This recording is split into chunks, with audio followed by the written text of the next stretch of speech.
In occasione della visita a Porto Empedocle per la ristrutturazione del porto empedoclino da parte del viceministro Cancellieri,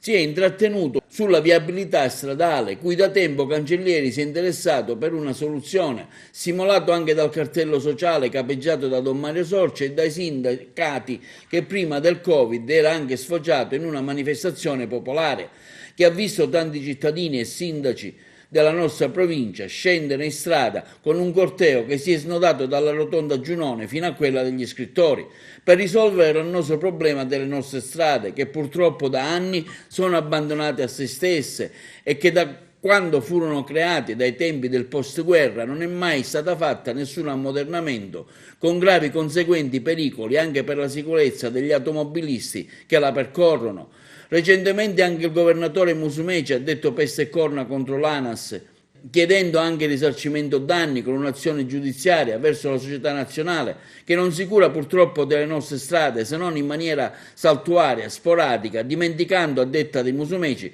che la Sicilia fa parte dello Stato italiano e non avere portato a termine cantieri ritenuti strategici e fondamentali.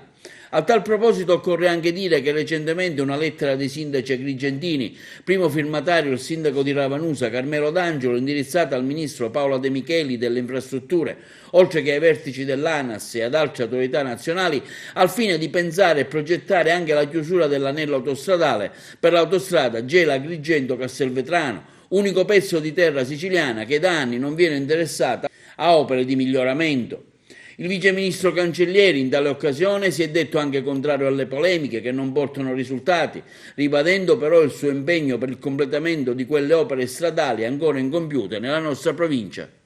In visita al viadotto Himera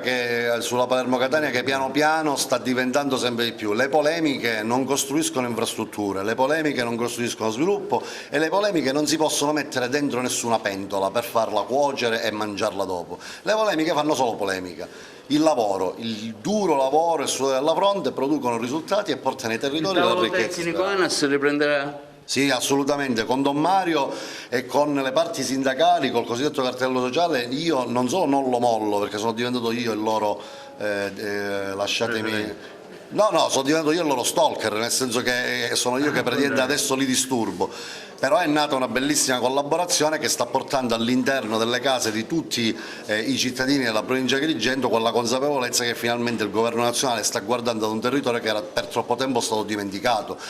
Entro luglio noi riapriamo il Petrusa, abbiamo già completato il chilometro 14 della 640, abbiamo completato la rotatoria di Castabellotta, adesso dobbiamo continuare a fare tutti quei lavori. Dicevo poco fa giù ai vostri colleghi, voglio disinnescare sotto la campagna elettorale di Agrigento il tema delle infrastrutture, il viadotto Morandi, tutte queste cose qua che chiaramente sono di primaria importanza per i cittadini. Voglio che sappiano che se ne sta occupando l'ANAS, che se ne sta occupando il governo nazionale e che esca fuori da quella polemica, diciamo, tutta elettorale che poi purtroppo limiterà i lavori e soprattutto ci metterà i bastoni fra le ruote. Quindi parlerò quando si paleseranno tutti i candidati a sindaco con loro anche per fargli capire che questo non è il momento di dividerci ma è il momento di unirci. Poi ognuno proporrà le proprie idee e le proprie ricette e giustamente chi vincerà e sarà premiato dalla popolazione sarà legittimamente riconosciuto come sindaco.